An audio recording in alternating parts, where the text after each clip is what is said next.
think this is on tablet pen. Got it. Alright, now this one was requested in a comment. It's a blending tutorial, and I will say first and foremost, if you know a place where you can find a better one, do it, because I don't blend anywhere near professional or the proper way or anything like that. My blending is very stylized, and I like it sloppy. As you can see most of my lines in there and everything.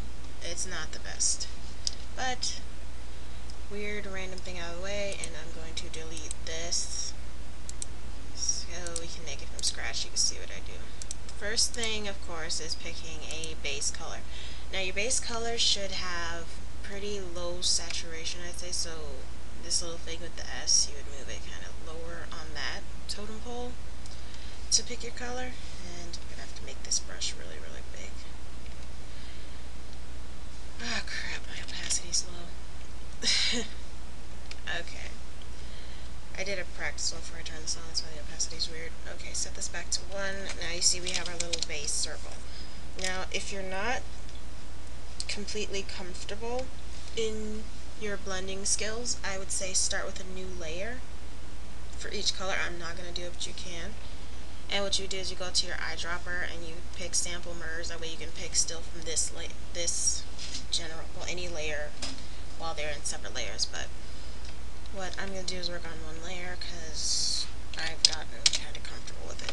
Alright, now what I do is I work on 20% opacity, but I used to work at 60 at one point, 40, 30. I used to use the airbrush instead of the paintbrush. It really depends on what you want to do. Which is why I said look at different tutorials, see what works for you. I looked at like, I don't know how many tutorials before I got to this one. And you see I'm going up and on an angle and a diagonal, because that's how I'm picking my color. I'm going to add a little purple to it. I'm doing this the same way I do my skin, but I guess I'll do a skin editing tutorial at some point. Maybe, probably not, but maybe. I'll just say that. And before you even start painting, you have to determine a light source. So it's kind of like the pearl tutorial, so I'm going to assume my light is here. And as I learned from another tutorial, light rarely comes from one spot. It comes from two. So we're going to assume it's coming from here. I think I will try and find the tutorial. It's 9 times out of 10 in my favorites, but I am a slow child, so we never know. Anywho, so we're assuming our light's coming from here by a lot, and here just a little bit. Like it's kind of sitting on a table. So first thing we're going to do is put in our shadows. Remember, we have 20% because we're working our shadows in. Some people work higher at higher opacities because they can control that color and keep it pretty stable, but I can't. So just like the pearl, you start off with the big shadow over here in the corner, and then you dwindle into this little tiny one. It's okay if you get a little sloppy with it, or at least it is for me, because you're going to fix it up later. Now, what some people like to do is they like to put all their colors down before they paint, which is very, very smart, but I haven't figured out how to do that yet. So this will be the first little hint at blending. Now what I do is, because I paint so sloppy inside, I use I believe it's the control button, and that switches you from brush to eyedropper, like magic. I eyedrop inside, brush it, eyedrop, brush, and just smooth out the inside shadows because they're usually pretty splotchy because of the way that I randomly paint. Which is why when you get an amateur picture from me, your shadows are smooth, because I have to go back and do this. And you see I'm going a little outside the lines, but I'll fix that later. Now comes the actual blending portion. What you do is, because this is at a low opacity, you see there's like 2 or 3 browns in there. You would pick up one of them and smooth it around. Don't carry it too far though, because that tends to be a problem with me. I'll carry a shadow too far, so constantly pick up a new color and keep going. Pick up a new color, keep going. Try to pick from the edge of the colors or in the middle where you see 2 colors overlapping. Now, this isn't the same way everybody blends. Some people blend through blurring, some people blend through smudging, which is why, again, I say look at many tutorials. You know, you don't have to just look at mine and go, oh, that's the proper way, because there's probably someone else who makes way better work than me, and they smudge. In fact, I know one. They're on YouTube. I'll probably link them somewhere. They smudge, and their work is...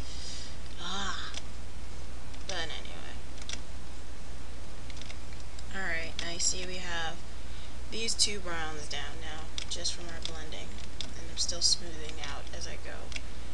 Alright, now I need a darker brown, so I would eyedrop this brown that I've picked over here and go again up into that corner. Now this brown isn't going to be as widely spread as the other one. It's going to be very lightly tossed around just in the darkest area, which is over here. Keep your light source in mind. Also, another thing I haven't said yet that I probably should have with blending, keep in mind the shape of what you're blending on. Like, you see how I'm blending and I'm moving my brush in kind of a circular motion along the shape of this.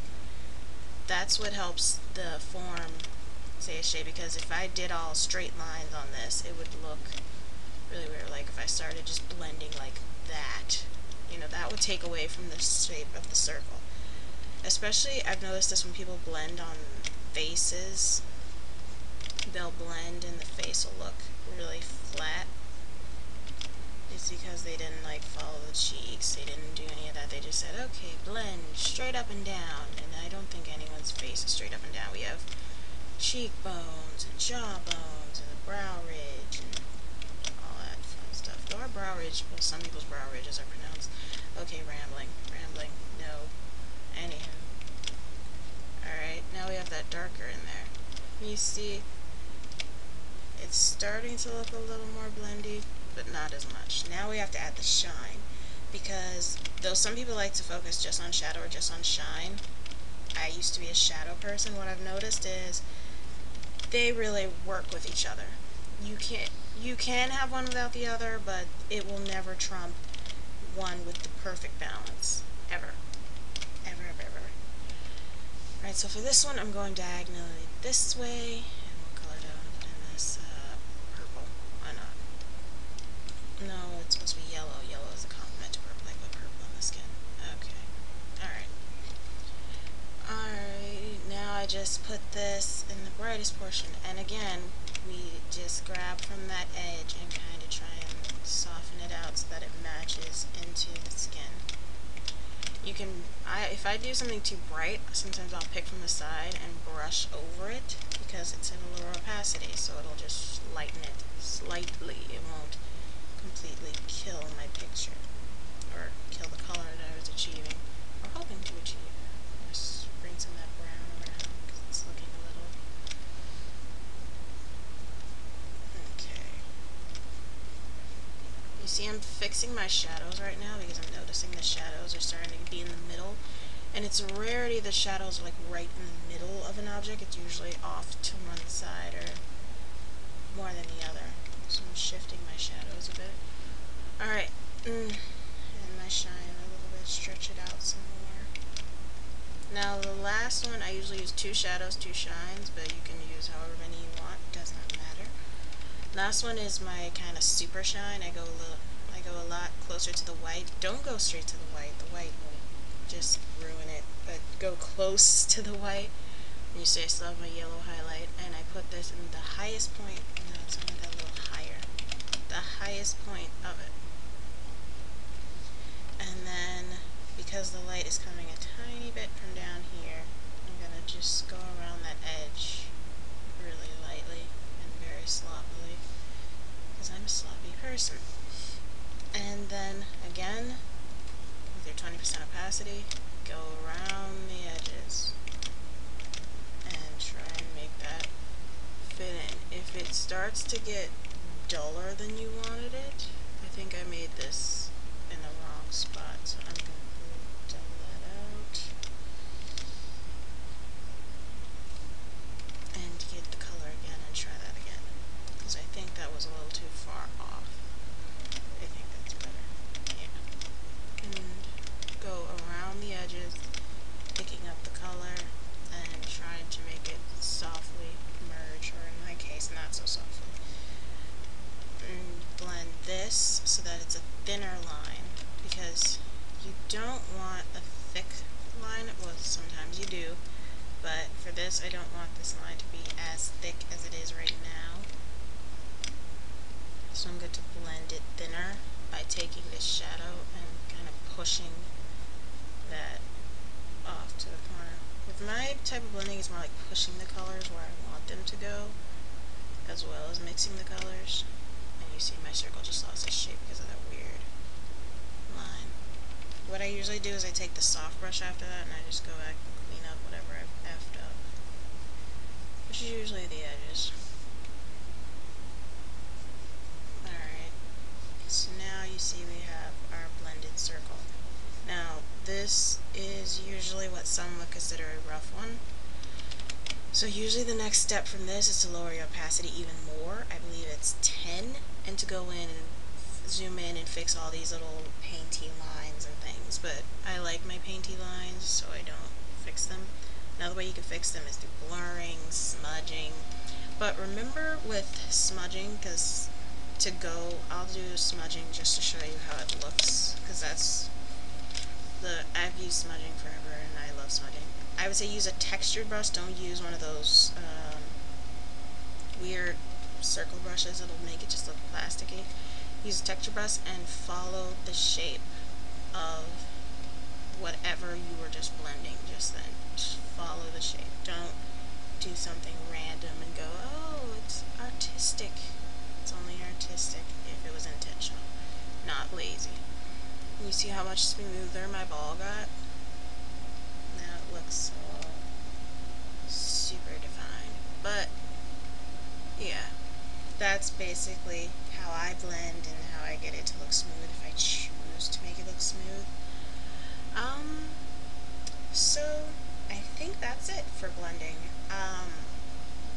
All I can say really is find what works for you. If you like blurring, find one that talks about blurring. If you like smudging like I do, find one that talks about smudging. If you want to blend with the whole paintery kind of deal, look at some with the paintery kind of deal. Lower the opacity to 10 and clean that shiz up. It's really up to you. I think that's it for this, so I'm gonna go turn this off and probably go back to the Wii. Just Dance 2 has been calling me all day. So yeah, take care, bye.